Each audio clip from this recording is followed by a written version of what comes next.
தமிழகத்திற்கு 1 டிஎம்சி வீதம் 15 நாட்களுக்கு காவிரியில் தண்ணீர் திறக்க பரிந்துரைக்கப்பட்டுள்ளது.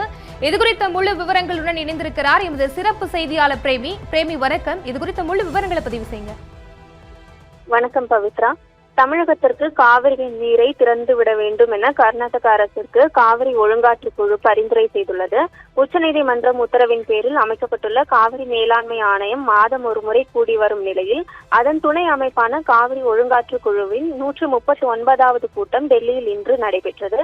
காவிரியிலிருந்து ஆகஸ்ட் மாதத்தில் திறந்துவிடப்படும் தண்ணீர் குறித்து விவாதிப்பதற்காக இந்த கூட்டம் கூடியது. இதில் தமிழ்நாடு, கர்நாடகா, கேரளா, புதுச்சேரி மாநில அதிகாரிகள் ஒழுங்காற்று குழு கூட்டத்தில் பங்கேற்றனர். தொடர்ந்து ஜூன், ஜூலை, ஆகஸ்ட் மாதங்களில் 88 டிஎம்சி திறக்க வேண்டிய நிலையில் இதுவரை 10 டிஎம்சி தண்ணீர் மட்டுமே திறக்கப்பட்டிருப்பது குறிப்பிடத்தக்கது. தொடர்ந்து தற்போது கர்நாடக அரசு ஆகஸ்ட் மாதம் 45.5 டிஎம்சி நீரை திறந்து விடுவது தொடர்பாக இந்த ஒழுங்காற்று குழு கூட்டத்தில் ஆலோசனை நடைபெற்றதாக தெரிகிறது. தொடர்ந்து தமிழகத்திற்கு தினமும் 1 டிஎம்சி தண்ணீர் திறந்துவிட காவிரி ஒழுங்காற்று குழு தற்போது பரிந்துரைத்துள்ளது. தமிழகத்திற்கு 1 டிஎம்சி வீதம் 15 நாட்களுக்கு காவிரியில் தண்ணீர் திறக்க வேண்டும் என பரிந்துரைக்கப்பட்டுள்ளது.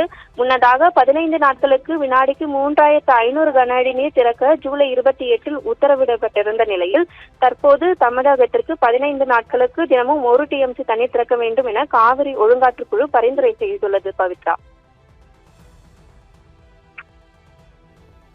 விவரங்களுக்கு நன்றி பிரேமி.